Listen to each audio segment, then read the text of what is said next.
Welcome to all CBSE education in Hindi. आज की इस वीडियो में हम डिस्कस करने वाले हैं क्लास 11 का पॉलिटिकल साइंस का पेपर। और इससे पहले हमने डिस्कस कर लिया था पॉलिटिकल साइंस। इसी पेपर को हमने दो पार्ट और बना रखे हैं हमने इससे पहले, पार्ट 1 और पार्ट 2। और आज ये वीडियो रहने वाला है पार्ट 3 का। इसके अंदर हम डिस्कस करेंगे आपका क्लास 11 का पॉलिटिकल साइंस का जो फाइनल पेपर होने वाला है। फाइनल पेपर के लिए है सभी बच्चे, मैं आपको पहले ही बता रखा हूँ। ये बात आपको पता होनी चाहिए कि जो आपका फाइनल एग्जाम होने वाला है, जैसा कि लिखा रहता है वहां, कॉमन एनुअल एग्जामिनेशन 2022-23, ठीक है। पॉलिटिकल साइंस टाइम आपका रहता है 3 घंटे, 80 नंबर का ये आपका पेपर होता है।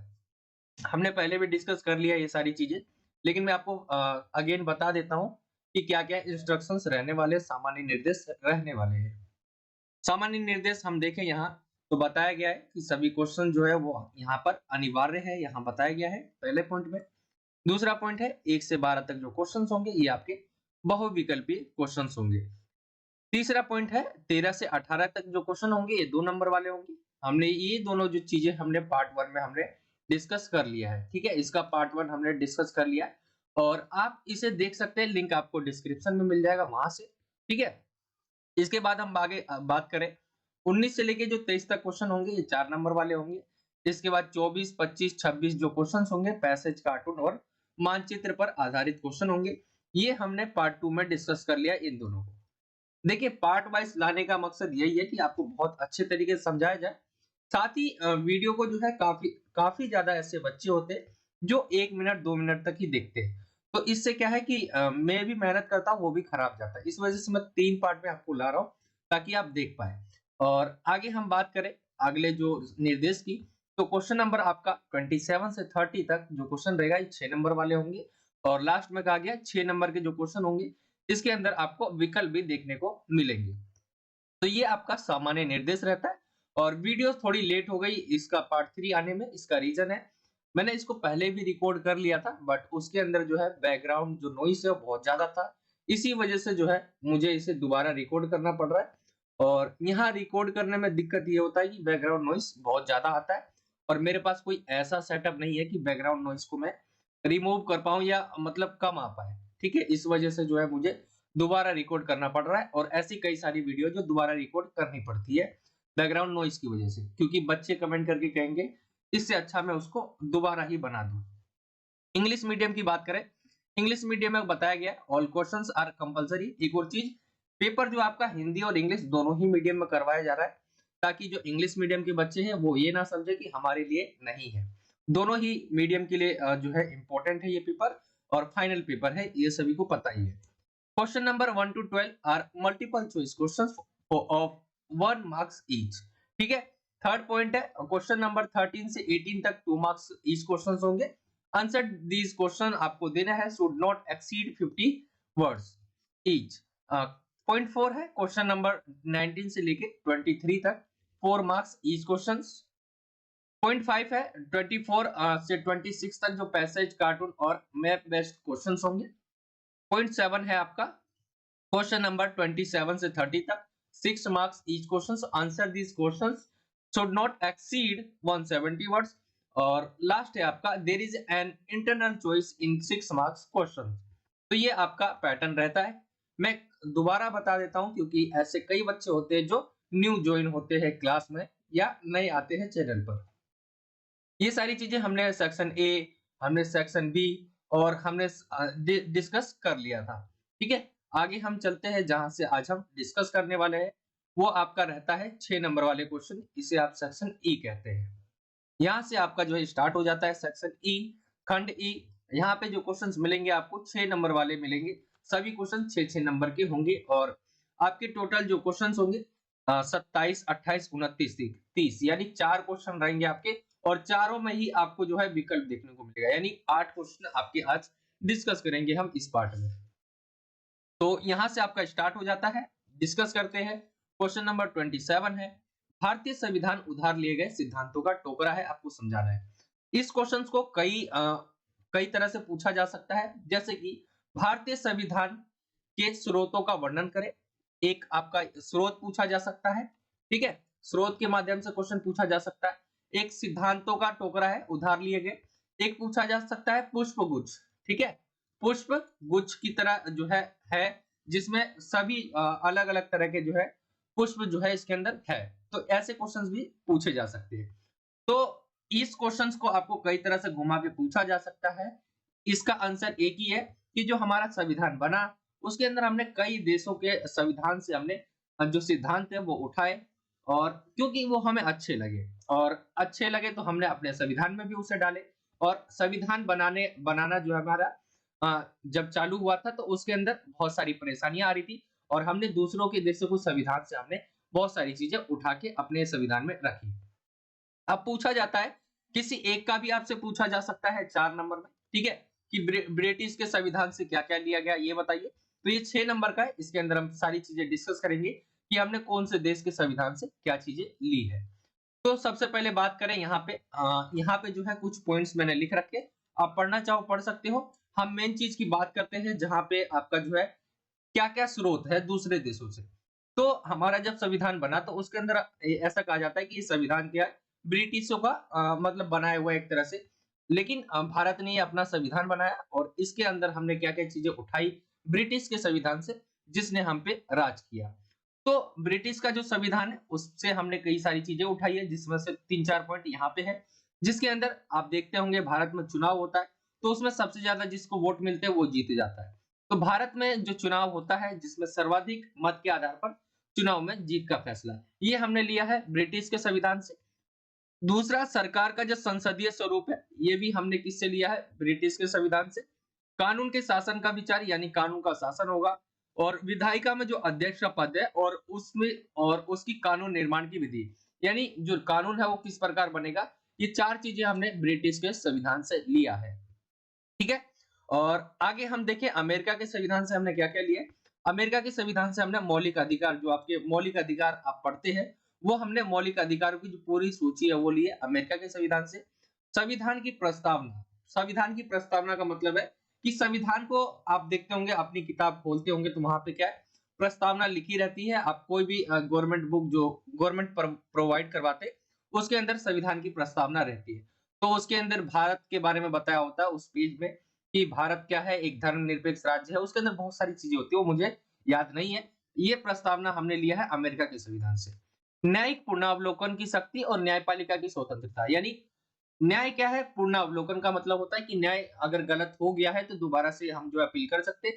न्यायिक पुनरावलोकन की शक्ति और न्यायपालिका की स्वतंत्रता, यानी हमने अपने न्यायपालिका ये जो न्याय करते या कोर्ट जिसे आप इजी लैंग्वेज में बोले, तो उनको क्या हमने स्वतंत्र रख रखा है, उसके ऊपर किसी भी तरह का प्रेशर नहीं है। और उपराष्ट्रपति का पद, राष्ट्रपति के बाद उपराष्ट्रपति जैसे कि आप जानते हैं, ठीक है, तो उसका जो पद है वो भी हमने अमेरिका के संविधान से लिया है।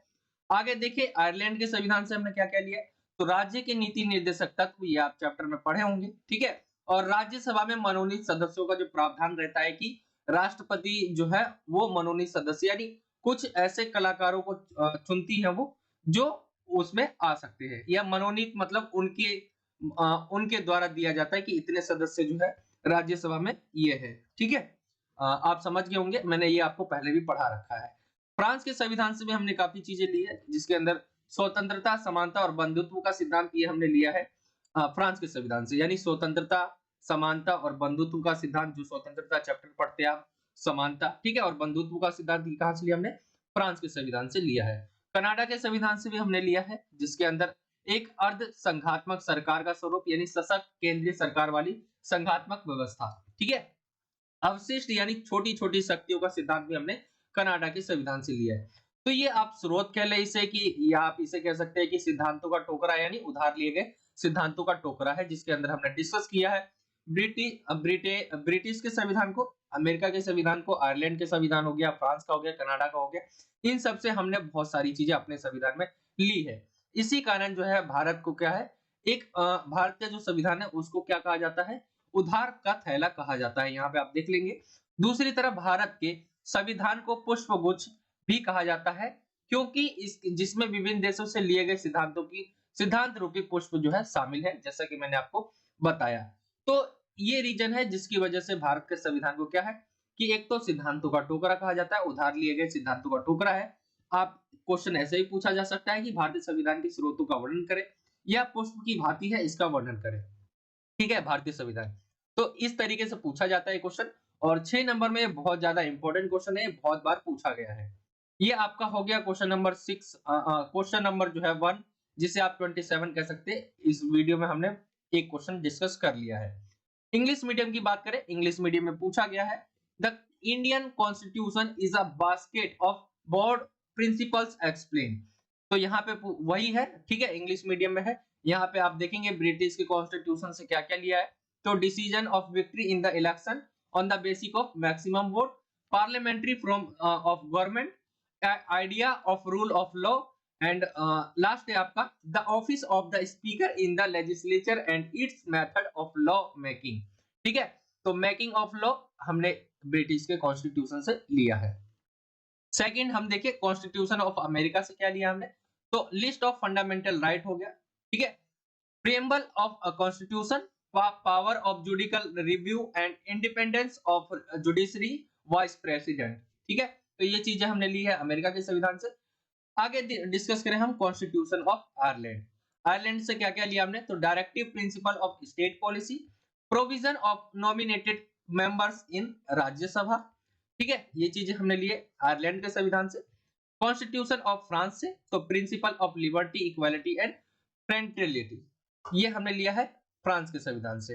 नेक्स्ट जो है आपका वो है constitution of Canada, a semi federal form of government, a federal system with a strong central government, principle of residual powers, ये लिया हमने कनाडा के संविधान से। ये इंग्लिश मीडियम में है, और मैं दोनों ही मीडियम में आपको बता रहा हूं ताकि जो इंग्लिश मीडियम के बच्चे हैं वो भी पढ़ पाए। एक चीज और आप कंफ्यूज हो रहे होंगे, ये लिखना है कि नहीं लिखना है, मैंने आपको दे रखा है आपको बताने के लिए कि about 75% of the constitution was taken from the government of India। 1935 का एक्ट था, उससे हमने लिया है 70% जो बनाया गया संविधान। ठीक है, ये सारी चीजें लिखी है, बाकी आपका इंपॉर्टेंट रहता है ये देशों के जो संविधान से हमने क्या क्या लिया है। दैट्स व्हाई जो रीजन है इंडियन कॉन्स्टिट्यूशन को कहने के, the called a bag of borrow money. On the other hand the constitution of India is also called a bucket which includes flower in the form of principle taken from different countries। तो ये reason है जिससे हम जो है अपने जो संविधान है या भारत के संविधान है उसको ये कहा जाता है। एक तो बैग ऑफ बोरोड मनी, ठीक है, एंड जो है बकेट, ठीक है, कॉल्ड अ बकेट। तो ये रीजन है। तो ये हो जाएगा आपका पहला क्वेश्चन जो 6 नंबर का था। आई होप आप समझ गए होंगे कि हमारा जो संविधान है जिससे हमारा पूरा देश चलता है उसमें हमने क्या क्या चीजें दूसरे देशों से हमने ऐड करी है। आगे आते हैं नेक्स्ट क्वेश्चंस की तरफ। नेक्स्ट जो क्वेश्चन है इसी के अंदर आपका और है, यानी अथवा दोनों में से कोई एक करना होगा। तो सेम फाइनल पेपर में भी आपको ऐसे ही देखने को मिलेगा। भारतीय संविधान की विशेषताओं के बारे में यहाँ बोला गया है कि जो भारतीय संविधान को विशिष्ट बनाते हैं, यानी बहुत खास बनाते हैं भारत के संविधान को। तो यहाँ पे आप देखेंगे जो भारत का संविधान बना, इसमें संविधान बनने से पहले उन लोगों को कौन बनाएगा संविधान, ठीक है, किन लोगों को ऐड किया जाए। तो उसमें क्या हुआ, वोटिंग हुई जिसमें लोगों ने ही चुने, यानी जनप्रतिनिधियों द्वारा जो है निर्मित है ये। ठीक है, जनता ने अपने प्रतिनिधि को चुना और वो प्रतिनिधि आगे जाके जो है संविधान को बनाता है। तो ये हो गया लिखित एक संपूर्ण संविधान है, यानी एक भारत का संविधान क्या है, लिखित है और एक संपूर्ण संविधान है। यह संपूर्ण प्रभुत्व प्रभुत्व संपन्न लोकतांत्रिक समाजवादी धर्मनिरपेक्ष गणराज्य का निर्माण करता है। यानी क्या है, ये एक ऐसा संविधान है जिसके अंदर लोकतंत्र है, इसके अंदर धर्मनिरपेक्ष है, उनका गठन करता है, राज्य का निर्माण करता है। नागरिकों के मूल अधिकार के साथ साथ इसके अंदर मूल कर्तव्य भी है। और ये क्वेश्चंस भी आपका 6 नंबर में पूछा जा सकता है, वो आने वाली वीडियोस में हम डिस्कस करेंगे कि आपके मूल कर्तव्य है क्या क्या। ठीक है, तो भारत का संविधान सिर्फ आपके मूल अधिकार ही नहीं, मूल कर्तव्य को भी याद दिलाता है। भारत के संविधान में जो न्यायपालिका है उसको स्वतंत्र रखा गया है। यहाँ पे संसदीय शासन व्यवस्था है और राज्य के नीति निर्देशक तत्वों को भी इसमें जोड़ा गया है। वैसे हम बात करें भारत के संविधान की विशेषता की तो बहुत सारी आप लिख सकते हैं जो इनको विशिष्ट बनाती है, लेकिन 6 नंबर में आप इससे लिख सकते हैं। बाकी आप ये भी लिख सकते हैं कि भारत का संविधान जो है वो कब बनकर तैयार हुआ, कितना समय लगा बनने में, ठीक है, इसके अंदर कितने आर्टिकल है, क्योंकि भारत का जो संविधान है विश्व का सबसे बड़ा लिखित संविधान है। तो ये सारी चीजें आप ऐड कर सकते हैं। ठीक है, जैसे भारत के संविधान को बनने में 2 साल 11 महीने 18 दिन लगा। ठीक है, भारत के संविधान के बारे में और भी काफी चीजें आप लिख सकते हैं। भूमिका भी बना सकते हैं आप कि भारत का संविधान जो है विश्व का सबसे बड़ा लिखित संविधान है और ये जो है भारत में जो है इतने लोगों को जो है चलाता है, मतलब बहुत सफल रहा है हमारा संविधान, ये चीजें आप डाल सकते हैं भूमिका के अंदर, ठीक है।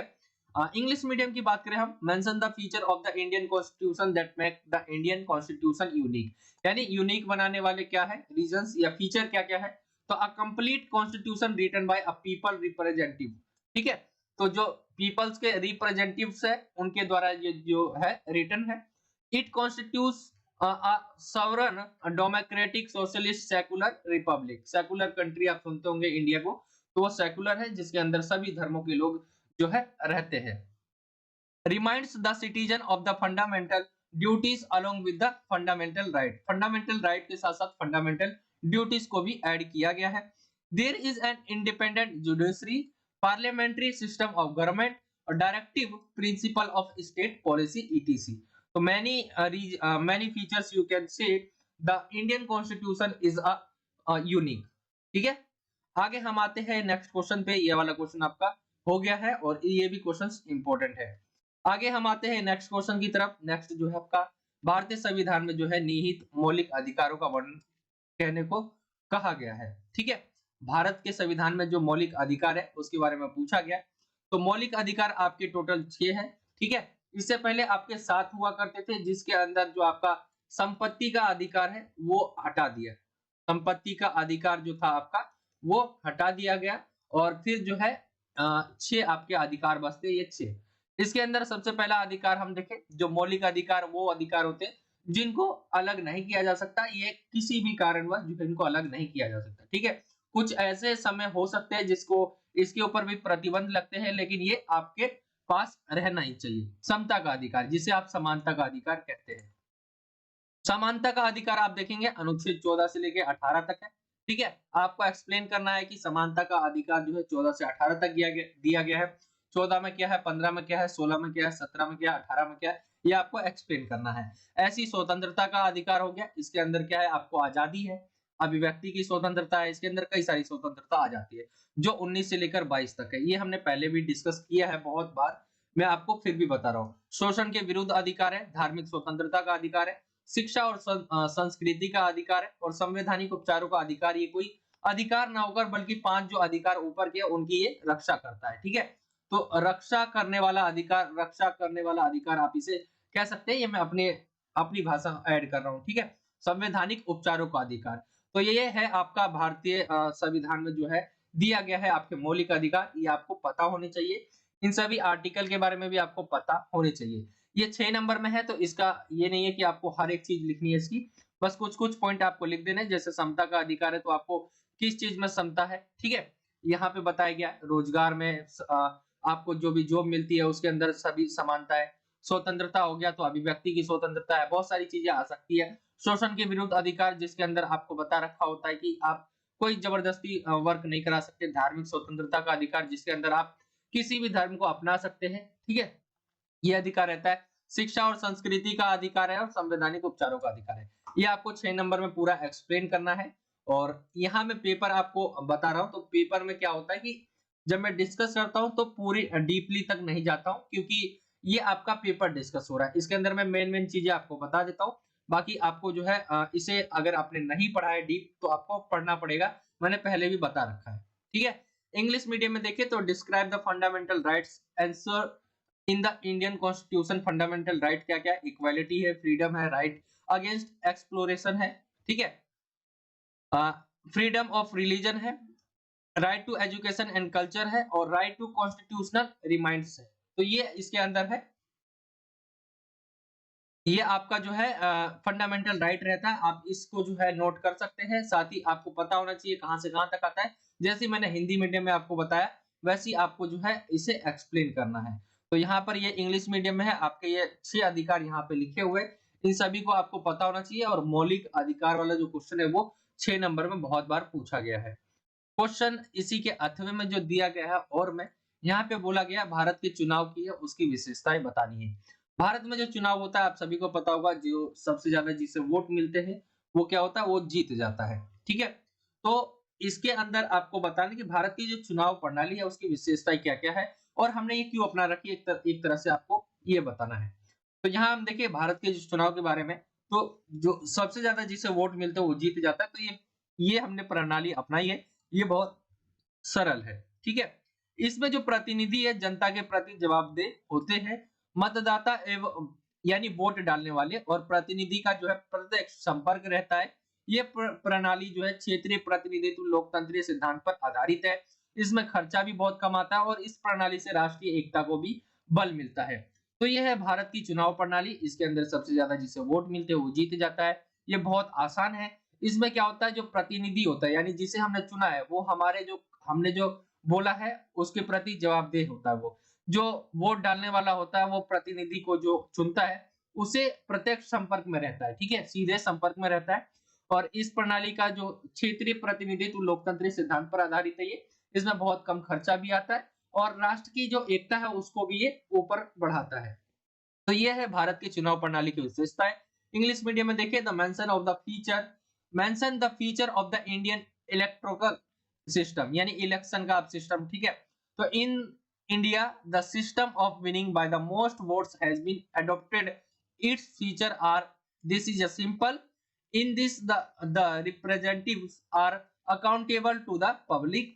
There is direct contact between the voter and the representative. This system is based on regional representation democratic principle. Its cost less, and the last point, this system strengthens national unity, ठीक है। स्ट्रेंथनेस जो है national unity को ये बल देता है। तो ये है आपके भारत के जो चुनाव होने वाले उसकी विशेषताएं क्या-क्या थी। आई होप आप समझ गए होंगे। ये आपका रहता है चुनाव के बारे में। आगे हम देखिए, आगे क्वेश्चन है स्वतंत्रता, जो आप सेकंड बुक का ही आपका चैप्टर है। स्वतंत्रता के बारे में पूछा गया है, तो आपको क्या करना है, जब 6 नंबर में कोई पूछ ले स्वतंत्रता के बारे में या समानता के बारे में, तो सबसे पहले आपको क्या करना है, स्वतंत्रता को एक्सप्लेन करना है। स्वतंत्रता है क्या, ठीक है, आपको इसे एक्सप्लेन करना है। फिर इसके बाद जो है इसके आयामों पर आना है। जैसे कि यहाँ पे आयाम पूछा गया है, तो इसके 2 आयाम है, ठीक है। इसके 2 आयाम के बारे में हम डिस्कस करें तो देखिए स्वतंत्रता 2 तरह की और 2 तरह के जो विचार है इसके ऊपर लोगों के या जो राजनीतिज्ञ है, इनका सबसे पहले का जो विचार है और दूसरे का विचार है, दोनों की सुन लीजिए। सबसे पहला जो कहता है वो होनी चाहिए पूरी स्वतंत्रता, ठीक है, यानी स्वतंत्रता जो है कम प्रतिबंध होने चाहिए, ठीक है। और यहाँ पे जो दूसरा पॉइंट, ये दूसरा जो कहते हैं प्रतिबंध होने चाहिए लेकिन इतने भी ज्यादा नहीं होने चाहिए, एक तरह से ये कहता है, यानी नियम कानून के अंतर्गत जो है प्रतिबंध होने चाहिए, ये कहते हैं ये, ठीक है, नियमों के अंतर्गत। अब जो स्वतंत्रता है उसके 2 आयाम है। सबसे पहले नकारात्मक स्वतंत्रता है जिसमें ये आ जाते हैं, ठीक है। इसके अंदर हम डिस्कस करें तो नकारात्मक स्वतंत्रता में ये कहा जाता है कि जहां तक संभव हो वहां तक जो है कम से कम प्रतिबंध होने चाहिए, क्योंकि क्या है, प्रतिबंध जो है व्यक्ति की स्वतंत्रता में कटौती करते हैं। इसलिए जो है कार्य करने की छूट हो और व्यक्ति को कार्य पर किसी प्रकार का प्रतिबंध ना हो। इनके जो समर्थक है यानी जो कहते हैं ये जॉन स्टुअर्ट मिल और F.A. हायक, ये दोनों जो है और भी है, इनके नाम मैंने लिख रखे आपको समझाने के लिए या एग्जांपल के लिए कि ये दोनों क्या है, इनके पक्षधर है नकारात्मक स्वतंत्रता के। वहीं हम दूसरी बात करें सकारात्मक स्वतंत्रता के बारे में, तो सकारात्मक स्वतंत्रता के अंदर क्या होता है कि नियम और कानून के अंतर्गत ऐसी व्यवस्था हो जिसमें मनुष्य अपना विकास कर सके। यदि राज्य सार्वजनिक कल्याण, यानी ऐसे राज्य है यानी देश है, ठीक है, पॉलिटिकल साइंस में राज्य का मतलब देश होता है। तो सार्वजनिक कल्याण यानी सबका विकास हो या उसको लक्ष्य को प्राप्त कराना चाहता हो, तो प्रतिबंध क्या होते हैं, अनिवार्य होते हैं, मानव समाज में रहता है और उसके कार्य अन्य लोगों की स्वतंत्रता को प्रभावित करते हैं। इसलिए इसका जीवन बंधनों द्वारा विनियमित होना चाहिए, यानी प्रतिबंध तो होने ही चाहिए, तर्कयुक्त बंधनों की उपस्थिति है, ठीक है, यानी तर्कयुक्त बंधन होने चाहिए, उसकी उपस्थिति होनी चाहिए। और इनके समर्थक जो है वो T.H. ग्रीन है और प्रोफेसर ईसा बर्लिन है, ठीक है। तो ये आ जाएगा आपका, और ये इसका सकारात्मक स्वतंत्रता है। दोनों बहुत इजी तरीके से मैंने आपको बताया। एक कहता है कि बहुत कम होने चाहिए, ना के बराबर जो है स्वतंत्रता होनी चाहिए। एक कहता है कि स्वतंत्रता हो लेकिन कुछ ऐसी चीजें होती है जैसे अब देश है कुछ अच्छा काम करना चाहता है जिसमें सबका भलाई हो, ठीक है, तो ऐसे ऐसे समय में क्या है कि प्रतिबंध लगाने पड़ेंगे, क्योंकि कोई जगह है, अब कोई जगह बन रही है देश लोगों के लिए जिससे सबका विकास होगा, लेकिन यहाँ पे जाना क्या है, अभी मना कर रखा है, ठीक है। तो यहाँ पे जाना मना है, यानी तुम्हारे लिए किसी व्यक्ति के लिए काम नहीं हो रहा है, बल्कि पूरे लोगों के लिए काम हो रहा है, रहने वालों के लिए। तो ऐसे समय में अगर विकास करना है हमें, तो कुछ चीजें हमें प्रतिबंध लगानी पड़ेंगी। आप ये चीजें देखते भी होंगे। तो ये सकारात्मक स्वतंत्रता है। तो दो आयाम है, एक नकारात्मक है, एक सकारात्मक है। आई होप आप समझ गए होंगे। इंग्लिश मीडियम में हम देखें तो यहाँ पे बोला गया है, describe the dimension of liberty. तो टू डायमेंशन है लिबर्टी के, नेगेटिव एंड पॉजिटिव। नेगेटिव क्या कहता है, हिंदी मीडियम में मैंने आपको बता ही दिया है, मैं इंग्लिश मीडियम में भी आपको बता देता हूँ।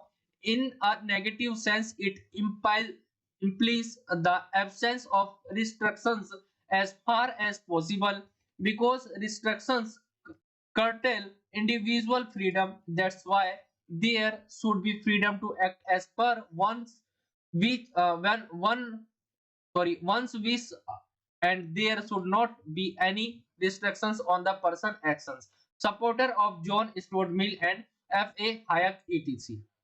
नेगेटिव लिबर्टी के जो है ये सपोर्टर्स है। पॉजिटिव लिबर्टी हम देखें तो पॉजिटिव लिबर्टी में क्या है, इसके अंदर under the rules and laws such a system by which humans can develop them themselves. Restrictions are necessary if the state want to achieve the goal of public welfare. Man lives in society, his action affect the freedom of other people, therefore its life must be regulated by boundaries. Presence of logical constraint. Supporter is T.H. Green and Prof. Zeus Berlin। ठीक है, तो ये आ जाएगा इसका positive liberty का। तो दो dimension देखे हमने इंग्लिश मीडियम में, एक पॉजिटिव एक नेगेटिव। आगे हम आते हैं अब नेक्स्ट क्वेश्चन की तरफ। इसके अंदर अथवा देखने को मिलेगा आपको, ये हमने डिस्कस कर लिया, ये 6 नंबर का क्वेश्चन था और ये आपका हमने डिस्कस कर लिया है। अब आते हैं हम इसी के अंदर जो क्वेश्चन नंबर 29 है ये आपका, इसके अंदर ये अथवा दिया हुआ है। इसमें पूछा गया है आपका फ्रीडम ऑफ स्पीच के बारे में, जिसे अभिव्यक्ति की स्वतंत्रता कहते हैं। इसमें बोला गया है अभिव्यक्ति की स्वतंत्रता का क्या अर्थ है। आपकी राय में इस स्वतंत्रता पर समुचित प्रतिबंध क्या होंगे, उदाहरण सहित बताइए। देखिए, कोई भी स्वतंत्रता है, कोई भी स्वतंत्रता, उसके ऊपर प्रतिबंध होने बहुत ज्यादा जरूरी होते हैं, कोई सा भी हो जाए। अब यहाँ पे बोलने की स्वतंत्रता है, अभिव्यक्ति की स्वतंत्रता होता क्या, तो जब हम किसी को भी अपने विचार प्रकट करते हैं, चाहे वो लिखकर हो, कहकर हो, किसी भी माध्यम से हो, उसे क्या कहते हैं, अभिव्यक्ति की स्वतंत्रता या बोलकर हो। ठीक है, हमारा जो भारतीय संविधान है उसके अंदर अनुच्छेद 19 में कहा गया है नागरिकों को क्या होगा, भाषण की स्वतंत्रता होगी और अभिव्यक्ति की स्वतंत्रता होगी। यानी उनके पास जो है अधिकार है, किनका, एक तो भाषण कर सकते हैं वो, और अभिव्यक्ति की स्वतंत्रता का। इस स्वतंत्रता पर समुचित प्रतिबंध है, यानी इस पर प्रतिबंध भी है। कोई भी स्वतंत्रता क्या है, किसी भी बंधनों के अभाव से नहीं रह सकती, यानी कोई भी ऐसी स्वतंत्रता है नहीं जिसके ऊपर प्रतिबंध ना हो। प्रतिबंध आप सोचो जरा, आपके पास स्वतंत्रता है, आप कुछ भी कर सकते हो, लेकिन आपके ऊपर कुछ प्रतिबंध भी तो है। आप किसी के जैसे हम किसी को अभिव्यक्ति की स्वतंत्रता की बात करें तो यहाँ पे आप भाषण दे रहे हैं, लेकिन किसी को गलत थोड़ी नहीं बोल सकते आप यहाँ पे। ठीक है, तो ऐसी जो है सभी स्वतंत्रता होती है, उसके ऊपर कुछ ना कुछ प्रतिबंध होते ही है। प्रतिबंधों के कारण ही लोगों की क्या है, स्वतंत्रता कायम रह सकती है। प्रतिबंध होते हैं जब ही दूसरों लोगों की जो स्वतंत्रता है वो कायम रहती है। यदि कोई व्यक्ति अपने विचारों को व्यक्त करता है परंतु वह किसी व्यक्ति का अपमान अपमान नहीं कर सकता। ठीक है, अपमान नहीं कर सकता या किसी को क्या है अपशब्द भी नहीं कह सकता। व्यक्ति अपनी इच्छा अनुसार जो है स्वतंत्रता पूर्वक कार्य तो कर सकता है, परंतु वह अपनी मनमानी नहीं कर सकता। और राज्य को यह शक्ति दी गई है कि वह देश की, ठीक है, वो देश की अखंडता और सुरक्षा, शांति, नैतिकता आदि को ध्यान में रखते हुए इन अधिकारों पर प्रतिबंध भी लगा सकते हैं। राज्य यह भी ध्यान रखता है कि इतने भी प्रतिबंध ना हो कि जो लोगों की स्वतंत्रता है वो ही नष्ट हो जाए। लोकतांत्रिक राज्यों में सरकार जो है लोगों का स्वतंत्रता की रक्षक है। तो ये है आपका अभिव्यक्ति की स्वतंत्रता। ये भी क्वेश्चन बहुत बार पूछा जाता है और इस क्वेश्चंस को करने का मतलब आपको करना किस तरीके से, अभिव्यक्ति की स्वतंत्रता सबसे पहले आपको बता देनी है, एक्सप्लेन कर देनी है। फिर जो है स्वतंत्रता पर प्रतिबंध के बारे में आपको बता देना है कि प्रतिबंध होने चाहिए, ऐसा कोई भी अधिकार नहीं होता जिसके ऊपर प्रतिबंध नहीं हो।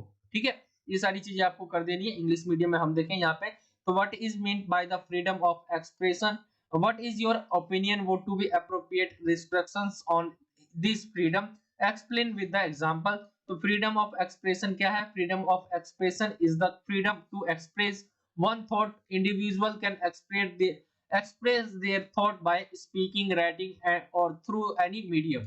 Freedom of speech and expression to the citizen by Article 19, ठीक है, of the Indian Constitution.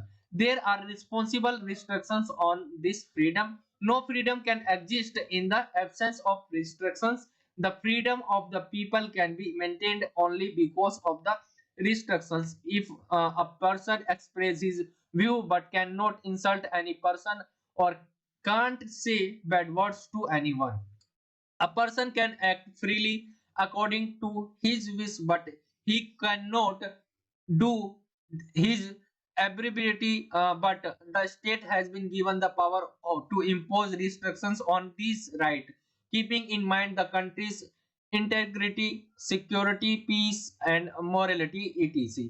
ठीक है, तो many reasons हम कह सकते हैं कि इसके ऊपर भी प्रतिबंध लग सकते हैं. द स्टेट ऑल्सो टेक्स, यानी ये जरूर और भी चीजें जो है करता है जिसके अंदर restriction should not so much, यानी बहुत ज्यादा भी नहीं होनी चाहिए. That freedom itself is destroyed. In democratic state the government is the protector of the freedom of the people. तो ये है आपका अभिव्यक्ति की स्वतंत्रता, फ्रीडम ऑफ स्पीच के बारे में, या एक्सप्रेशन आप कह सकते हैं. ये आपका रहता है इंग्लिश और हिंदी दोनों ही मीडियम में. आई होप आप समझ गए होंगे. ये आपका क्वेश्चन है 6 नंबर में, बहुत ज्यादा इंपॉर्टेंट ये क्वेश्चन है. नेक्स्ट क्वेश्चन पे आते हैं हम. नेक्स्ट है आपका समानता क्या है. इक्वालिटी के बारे में पूछा गया, और इक्वालिटी के क्या डायमेंशन है, आयाम क्या है आपके समानता के. तो समानता है क्या, सबसे पहले आपको ये एक्सप्लेन करना है. तो मैंने दो आपको दे रखी है, ठीक है, इन दोनों में से कोई आप एक यूज कर सकते हैं. सबके साथ क्या है, बराबरी अर्थात एक जैसा व्यवहार करना बिना किसी भेदभाव के, क्या है, ये है आपका समानता. सबको विकास के समान अवसर प्रदान करना तथा विशेष अधिकारों का अभाव ही क्या है वास्तव में समानता. दो चीजें मैंने यहाँ पे लिख रखी है, आपको ये एक चीज जरूर लिखना है. अब समानता है क्या, इसके बारे में आपने लिख दिया, और भी आप चीजें ऐड कर सकते हैं. 6 नंबर का क्वेश्चन है. अनेक देशों में हम देखें तो कानूनों में समानता को शामिल किए जाने के बावजूद भी क्या है, देश के अंदर रहता है क्या, हमें जो है असमानताएं दिखती है. किस प्रकार से, जैसे आप भी देख रहे होंगे कि किसी के पास बहुत ज्यादा धन है, किसी के पास है ही नहीं. किसी के पास बहुत सारी संपदाएं है, किसी के पास है ही नहीं. तो ये क्या है, हमें समानता नजर नहीं आ रही है, असमानता नजर आ रही है. जैसे धन, संपदा, अवसर, कार्य, स्थिति और शक्ति, भारी असमानता नजर आती है. समानता के अनुसार व्यक्ति को प्राप्त अवसर या व्यवहार जन्म या सामाजिक परिस्थितियों से निर्धारित नहीं होने चाहिए. ठीक है, व्यवहार जो है जन्म के आधार पर या सामाजिक परिस्थितियों से निर्धारित नहीं होने चाहिए.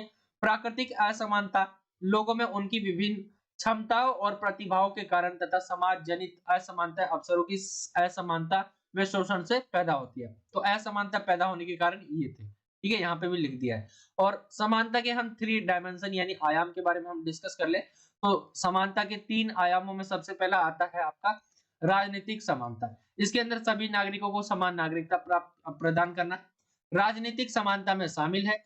समान नागरिकता अपने साथ मतदान का अधिकार, संगठन बनाने और अभिव्यक्ति की स्वतंत्रता आदि का अधिकार भी लाती है. ये रहता है आपका राजनीतिक समानता. आर्थिक समानता की बात करें तो आर्थिक समानता का लक्ष्य धनी और निर्धन, यानी इनका उद्देश्य क्या है, आर्थिक समानता का इनका उद्देश्य है जो धनी है यानी सबसे अमीर है और गरीब है, उनके बीच की जो खाई है उन दोनों को क्या है, दूर करना यानी कम करना.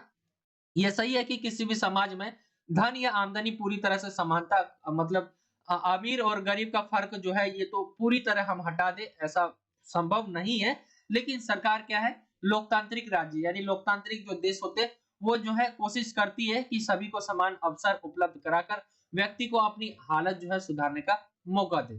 ठीक है, अब आते हैं हम जो है इस पे कि सामाजिक समानता जो है वो क्या है.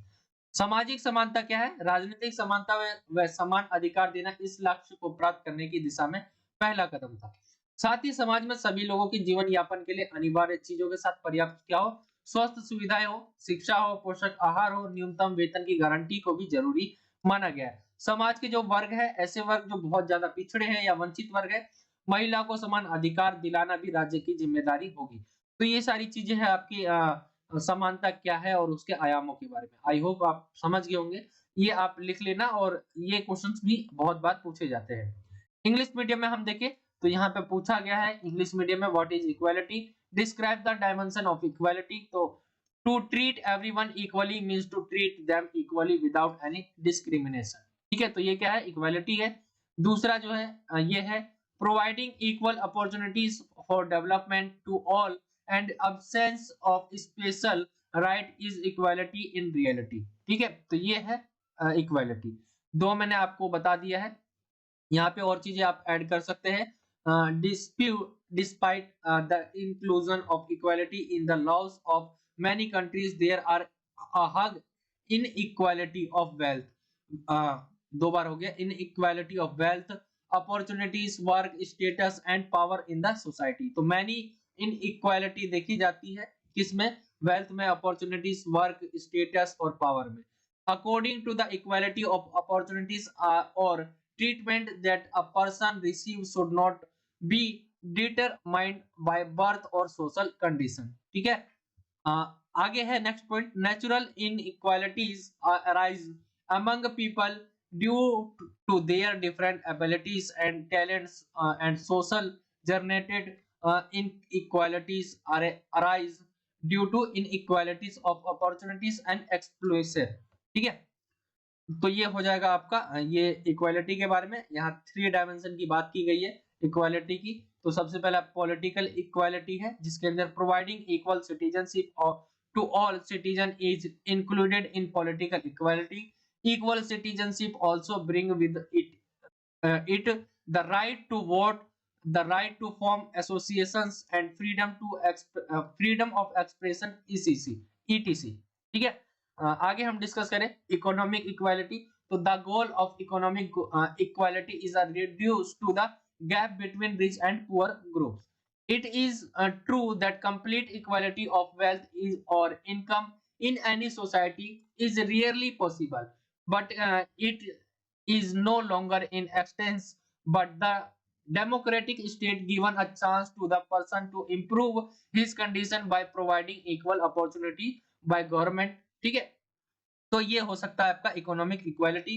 सोशल इक्वालिटी में क्या है, तो हम करते हैं डिस्कस। इसमें कहा गया है political equality and giving equal right was the first step towards achieving the goal as well as guaranteeing adequate health facilities, education, nutrition, food and minimum wage along the essential thing for the survival of all people in the society considered essential. It will also be the responsibility of the state to provide equal right to the deprived sanction of the society and women। तो ये आ जाएगा आपका English medium में। I hope आप समझ गए होंगे 3 dimension क्या है इक्वालिटी के, और समानता क्या है, और समानता की 3 आयाम क्या है, हमने हिंदी और इंग्लिश दोनों ही मीडियम में हमने डिस्कस किए। आगे आते हैं हम, ये लास्ट क्वेश्चन रहता है आपका 8वें में, और में दिया गया है समानता क्या है और समानता के प्रमुख प्रकार के बारे में बताया गया है। पूछा गया आपसे तो समानता क्या है, सबसे पहले आप जरूर बताएं समानता है क्या। ठीक है, उसके बारे में ऐसे क्वेश्चन आए 6 नंबर में, तो सबसे पहले आप इसको एक्सप्लेन करें। ठीक है, इसको एक्सप्लेन करने के बाद जो है आपको फिर प्रकार यहाँ पे लिखने हैं, प्रकार, समानता के प्रकार। क्वेश्चन को कुछ इस तरह से लिखे आंसर्स को कि टीचर को क्या है अच्छा दिखे एक तो, और आपका जो लिखा है वो आप साफ देख ले। ठीक है, तो समानता के प्रकार को आप बताएं क्या क्या है। समानता के प्रकार में फिर सबसे पहले आप एक डाल के लिख सकते हैं प्राकृतिक समानता, या एक भी ना लिखे तो आप ऐसे प्राकृतिक समानता लिख के और आपको एक्सप्लेन करना है ताकि टीचर को थोड़ा अच्छा लगे दिखने में और नंबर आपको अच्छे मिले।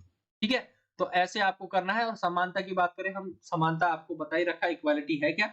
प्राकृतिक समानता, वह प्राकृतिक समानता है। समानता के प्रकारों में नागरिक समानता है, सामाजिक समानता, कानूनी समानता, राजनीतिक, आर्थिक, शिक्षा की समानता, अवसर की समानता, सांस्कृतिक समानता आदि। ये सारी चीजें आपको पहले से पता होगी। जैसे राजनीतिक समानता क्या है, जिसके अंदर सभी व्यक्तियों को वोट डालने का अधिकार है। आर्थिक समानता क्या है, जिसके अंदर जो अवसर दिए गए हैं, ठीक है, उसको जो है सभी में जो है बराबर जो है बांटा जाता है। यानी जो भी जैसे जॉब निकलती है गवर्नमेंट जॉब, तो कोई भी फॉर्म भर सकता है।